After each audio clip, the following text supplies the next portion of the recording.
السلام علیکم معزز خواتین و حضرات، علی ممتاز آپ کے ساتھ ایک اور ویلاگ لے کر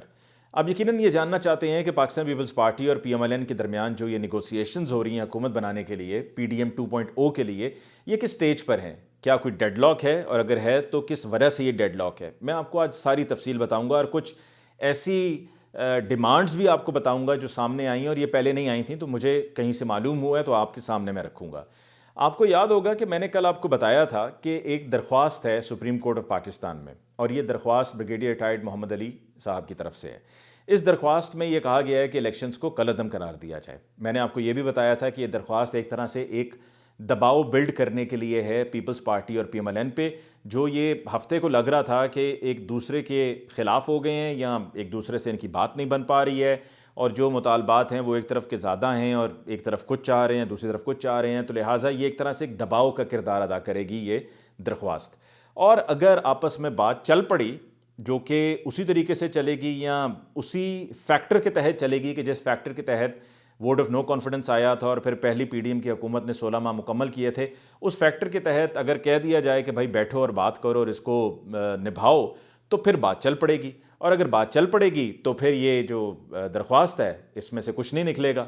تو سپریم کورٹ آف پاکستان میں کل اس پر سماعت ہوئی اور وہی ہوا، چونکہ بات چل پڑی تھی تو پتہ چلا کہ جو درخواست گزار ہیں بریگیڈیئر ریٹائرڈ محمد علی صاحب، وہ اس درخواست کو واپس لینا چاہ رہے ہیں۔ اس پہ چیف جسٹس قاضی فائز عیسیٰ صاحب نے یہ کہا کہ جی نہیں، یہ مذاق تو نہیں ہے، سپریم کورٹ کا مذاق تو نہیں اڑایا جا سکتا، یہ درخواست دائر کی گئی ہے، سپریم کورٹ کا وقت ضائع ہوا ہے، تو بلائیں جدھر بھی ہے یہ آدمی، اور اگر یہ بریگیڈیئر ریٹائرڈ ہیں تو پھر سیکریٹری ڈیفنس کے ذریعے ان کو طلب کیا جائے، اور 21 فروری کی یہ تاریخ رکھ دی گئی ہے۔ اب یہ جب 21 فروری کو آئیں گے تو پھر اس کے بعد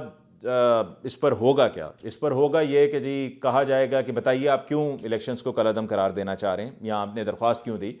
تو وہ یہ کہیں گے کہ جی دھاندلی کی ہر طرف سے آواز آ رہی ہے، سندھ سے، بلوچستان سے، پنجاب سے، ہر کوئی یہ کہہ رہا ہے۔ کل اسلام آباد ہائی کورٹ نے اسلام آباد کے 3 حلقوں پر جو نوٹیفیکیشن جاری ہوا تھا کامیابی کا، اس کو معطل کر دیا ہے۔ تو اس طرح سے معاملات آگے بڑھ نہیں سکتے، جمہوریت بڑھ نہیں سکتی، تو اس لیے بہتر یہی ہے کہ الیکشنز کو کالعدم قرار دیا جائے، اور میں نے اس وجہ سے یہ درخواست سپریم کورٹ آف پاکستان میں جمع کروا دی تھی۔ تو اس پر قاضی فائز عیسیٰ صاحب یہ کہیں گے کہ جی دیکھیے یہ تو محض الزامات ہیں نا، ان کو ثابت ہونا ہے اور ثبوت کے ساتھ ہی ثابت ہونا ہے، اور ثبوت لے کر جا کر ثابت کرنے کے لیے جگہ الیکشن ٹرائبونلز ہیں۔ یہ سپریم کورٹ آف پاکستان میں معاملہ بعد میں آئے گا، ابھی یہ سپریم کورٹ آف پاکستان میں یہ معاملہ نہیں سنا جا سکتا، اور ثبوت پر زور دیا جائے گا۔ اور ثبوت میں نے آپ کو پہلے بتا دیا تھا کہ جو ثبوت ہیں، جس طرح خواجہ آصف اگر ہارے ہوئے ہیں یا اور کئی نشستوں پر پی ایم ایل این کے کینڈیڈیٹس خاص طور پہ پنجاب میں ہارے ہوئے ہیں، تو وہاں پر وہ پیچھے تیاریاں وغیریاں سب کچھ ہو چکا ہوا ہے، اور سب چیزیں طے ہیں، یعنی کہ بیلٹ پیپرز بھی جہاں کم تھے وہاں زیادہ کر دیے گئے ہیں، اور جہاں جس کے زیادہ تھے اس کے کم کر دیے گئے ہیں۔ تو یہ ساری کھیل اور یہ ساری گیم چلی گئی ہے۔ تو اب لہٰذا کرنٹ سچویشن یہ ہے کہ پاکستان پیپلز پارٹی اور پی ایم ایل این جو بیٹھ کر ابھی یہ پیر کے روز بھی ان کے مذاکرات ہوئے اور ان کو پھر یہ بات کو آگے بڑھایا گیا، مجھے اطلاع یہ ملی ہے کہ یہ اسمبلیوں میں حلف لینے تک معاملہ اسی طرح سے لٹکا رہے گا۔ اور یہ بھی اطلاع ملی ہے کہ پاکستان پیپلز پارٹی نے ٹھیک ٹھاک مطالبات کیے ہیں، اور ان مطالبات میں صرف یہ نہیں ہے کہ ہمارے گورنرز ہوں گے، ہمارا صدر ہوگا، ہمارا اسپیکر قومی اسمبلی ہوگا، ہمارا چیئرمین سینٹ ہوگا۔ اب یہاں پر یوسف رضا گیلانی صاحب کے بارے میں بتایا گیا مجھے کہ جی یوسف رضا گیلانی صاحب اگر اسپیکر قومی اسمبلی نہ بن رہے ہوئے تو پھر وہ اپنی قومی اسمبلی کی نشست چھوڑ دیں گے، جو وہ مہربانو قریشی سے، بلکہ تیمور ملک صاحب سے محض 110 یا 15 ووٹوں سے وہ جیتے ہوئے ہیں، اور وہاں پر تیمور ملک صاحب کے ہزاروں ووٹ ریجیکٹ ہوئے ہوئے ہیں، اور وہ بھی معاملہ الیکشن کمیشن آف پاکستان میں تیمور ملک صاحب لے کر گئے ہوئے ہیں۔ تو وہ یوسف رضا گیلانی صاحب نشست چھوڑ دیں گے اور پھر وہ چیئرمین سینٹ کی کوشش کریں گے۔ ایک تو یہ پلان ہو گیا۔ دوسرا یہ کہ پنجاب کے حوالے سے بھی پاکستان پیپلز پارٹی نے یہ کہا ہے کہ جی ہمیں پتہ چلنا چاہیے کہ ہمارے پاس کیا کیا منسٹریز ہوں گی، یہاں پر جو تھانوں کے معاملات ہیں، بیوروکریسی کے جو معاملات ہیں، دیگر اور محکموں کے جو معاملات ہیں، اس میں ہمارا کیا رول ہوگا، ہماری کتنی سے ہوگی، کتنی ہماری سنی جائے گی، ہم کیا کیا کنٹریبیوٹ اس میں کر سکتے ہیں، یہ پورا ایک پلان ہمارے سامنے رکھا جائے تو بات آگے بڑھے گی۔ تو یہی وہ وجہ ہے کہ جس کی وجہ سے ابھی تک بات آگے نہیں بڑھی۔ جہاں تک گورنرز کی بات ہے تو آپ آئے روز فیصل وارڈا صاحب کو سنتے ہیں، مختلف ٹیلی ویژن چینلز پر بیٹھ کر وہ تبصرے فرماتے ہیں، اور ابھی پچھلے دنوں میں مظہر عباس صاحب کے ساتھ بھی وہ بات کر رہے تھے کہ جی آپ کیا تبصرہ کر رہے ہیں، میرا حق بنتا ہے، جب آپ تجزیہ دے سکتے ہیں تو میں بھی دے سکتا ہوں. دیکھیں وہ تو تجزیہ کار ہیں نا، وہ تجزیہ دے رہے ہیں. آپ ایک سیاستدان ہیں، اپنے آپ کو آزاد سیاستدان کہتے ہیں، تو آپ بطور سیاستدان بات کریں، تجزیہ تو نہ دیں. تو فیصل وارڈا صاحب یہ چاہتے ہیں کہ جی انہیں گورنر بنا دیا جائے سندھ کا،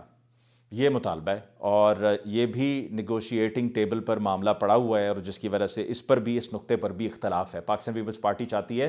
کہ ہمارا گورنر ہو سندھ میں بھی، تو اس وجہ سے یہ معاملات رکے ہوئے ہیں. لیکن ایونچولی ان معاملات نے طے پانا ہے، کیونکہ فیکٹر وہی ہے جو میں نے آپ کی خدمت میں پہلے عرض کیا. اس فیکٹر کی وجہ سے یہ معاملہ آگے چلے گا.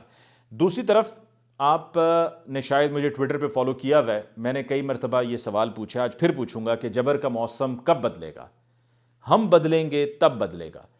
تو معزز خواتین و حضرات، یہ جبر کا موسم تب تک چلتا رہے گا جب تک ہم اپنے آپ کو نہیں بدلیں گے. ہمیں اپنے آپ کو بدلنا ہے، اور ہمیں اپنے معاشرے میں بھی مختلف معاملات کو لے کر اپنے آپ کو بدلنا ہے، اور ہمیں مختلف ناگزیر معاملات پر، ایسے چیزیں جو ہمارے لیے ناقابل برداشت ہیں، اس پر ہمیں بولنا ہوگا. اگر ہم خاموش رہیں گے تو یہ جبر چلتا رہے گا. یہ جو ووٹ پڑا ہے، یہ یقیناً اس جبر کو مسترد کرنے کا پڑا ہے کہ جو جبر پچھلے 2 سال میں پولیس والوں کی طرف سے، تھانے داروں کی طرف سے اور پولیس اہلکاروں کی طرف سے عام شہریوں پر کیا جاتا رہا ہے، جو ظلم کیا جاتا رہا ہے، یہ اس کے خلاف یہ ووٹ پڑا ہے، اس کو مسترد کیا گیا ہے. لیکن اس سلسلے کو پایہ تکمیل تک ہم ہی نے پہنچانا ہے. دوسری طرف عمران خان صاحب کی اہلیہ بشرا بی بی صاحبہ کو جو اب سے کچھ دن پہلے کھانے میں کچھ ایسا دیا گیا تھا بنی گالہ میں، جس کی وجہ سے ان کو معدے میں جلن اور گلے میں بھی جلن، یا آپ سمجھیں کہ معدہ اور گلا جس طرح برنٹ فیلنگ ہوتی ہے اس طرح کی ہے. کچھ کھایا پیا ان سے نہیں جا رہا، بہت کمزور ہیں، لیکن ابھی تک ان کے اس طریقے سے ٹیسٹ نہیں ہوئے ہیں. ان کی حالت جو ہے وہ تشویشناک ہے. اس کی وجہ کیا ہے کہ ان کو جو فوڈ سرو کیا جا رہا ہے اس کے بارے میں کوئی علم نہیں ہے. جیسا کہ پہلے بھی ہم سن چکے ہوئے ہیں کہ جی فوڈ پوائزننگ بھی ہوتی ہے یا سلو پوائزننگ ہوتی ہے، اور کسی بھی شخص کو ایز این ایکسپیریمنٹ لے کر چلا جاتا ہے. انفارچونیٹلی جو ابھی سوچ چل رہی ہے وہ سوچ یہ ہے کہ ملک میں کیا کیا کچھ ماضی میں نہیں ہوا. محترمہ بے نظیر بھٹو شہید ہو گئیں، کیا ہوا؟ لوگوں نے برداشت کر لیا، وقت گزر گیا. ذوالفقار علی بھٹو کو پھانسی دی گئی، کیا ہوا؟ وقت گزر گیا، لوگ آگے نکل گئے. اسی طرح سے عمران خان صاحب گرفتار ہوئے، 3 دن 4 دن، ہفتہ 2 ہفتے بعد لوگ اس بات کو لے کر آگے بڑھ گئے. لوگ اپنے معاملات اور معمولات زندگی میں مصروف ہیں. تو یہ مائنڈ سیٹ ہے کہ جی عمران خان صاحب اگر بات نہیں مانیں گے، اور عمران خان صاحب کو جس طرح سے ڈکٹیٹ کیا جائے گا، اگر وہ اس ڈکٹیشن کو نہیں لیں گے جو اب تک وہ نہیں لے رہے ہیں، اور یہ علی امین گنڈا پور کو بھی نامنیٹ کرنا سی ایم کے پی کے اس فیصلے کو پسند نہیں کیا گیا ہے، تو کہیں یہ سوچ بھی پائی جاتی ہے کہ جہاں پر اس سے پہلے ملک میں اتنے بڑے واقعات ہو گئے ہیں تو چیزیں چل رہی ہیں جیسے تیسے چل رہی ہیں، تو خدا نخواستہ عمران خان صاحب کے ساتھ بھی کچھ ایسا کیا جا سکتا ہے. تو لہٰذا پاکستان تحریک انصاف کی لیڈرشپ کو اس کے اوپر توجہ دینی ہوگی اور اس معاملے کو سیریسلی ٹیک اپ کرنا ہوگا، کیونکہ بشرا بی بی کو ہو سکتا ہے کہ ایز اے ٹیسٹ کیس لے کر چلا جا رہا ہو کہ یہ ٹیسٹ کیس ہے. اگر اس پر کوئی رد عمل نہ آیا تو پھر یہ ایک تاثر بلڈ ہو جائے گا کہ جی چاہے آپ کچھ بھی کر لیں، آپ کو کوئی پوچھ گچھ کرنے والا نہیں ہے، جو آپ کی مرضی ہو آپ اس کو اس طریقے سے لے کر چل سکتے ہیں. آخر میں ہمارے صدر عارف علوی صاحب نے تقریر کی، انہوں نے کہا کہ اگر آپ اسی طرح سے مینڈیٹ کو رد کریں گے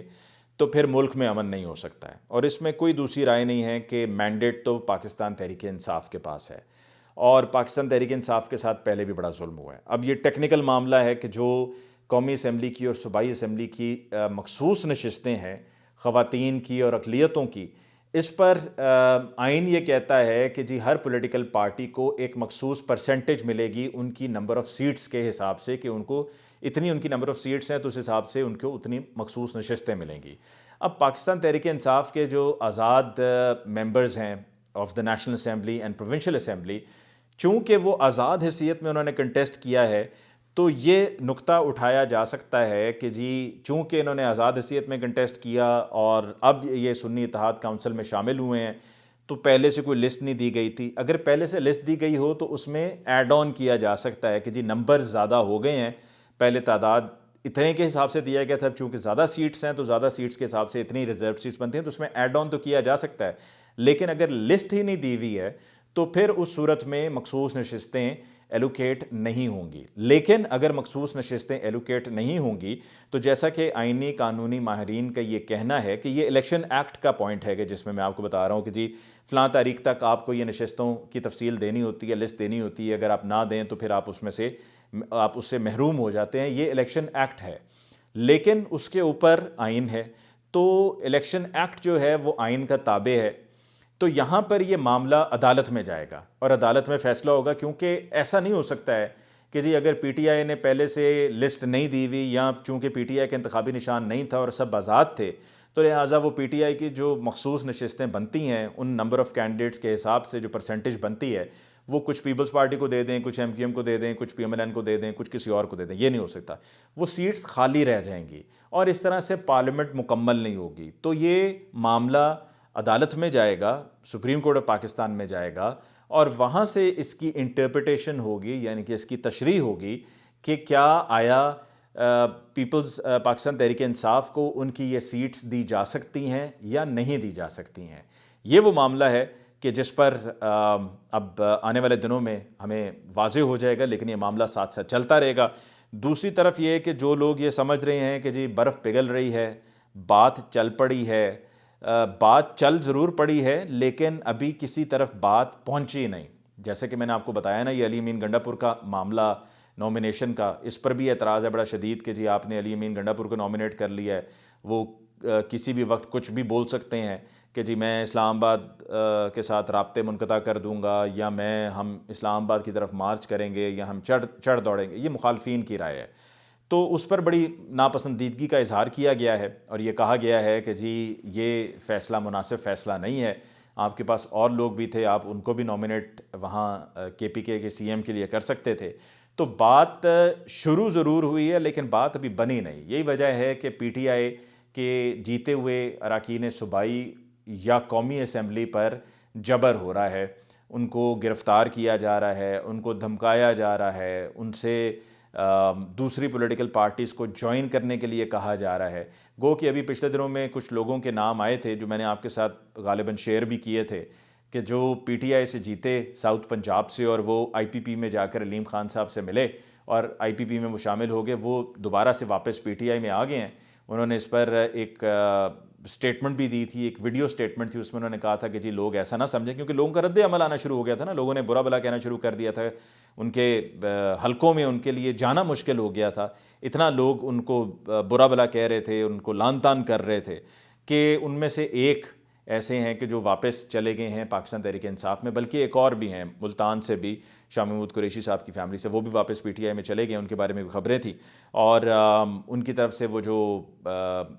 شمولیت ہے سنی اتحاد کونسل میں، جو ڈکلیریشن ہے، جو بیان حلفی ہے، وہ بھی ان کی طرف سے دے دیا گیا ہے۔ تو اس کے ساتھ ہی مجھے علی ممتاز کو آج کے ویلاگ سے دیجیے اجازت، اللہ نگہبان۔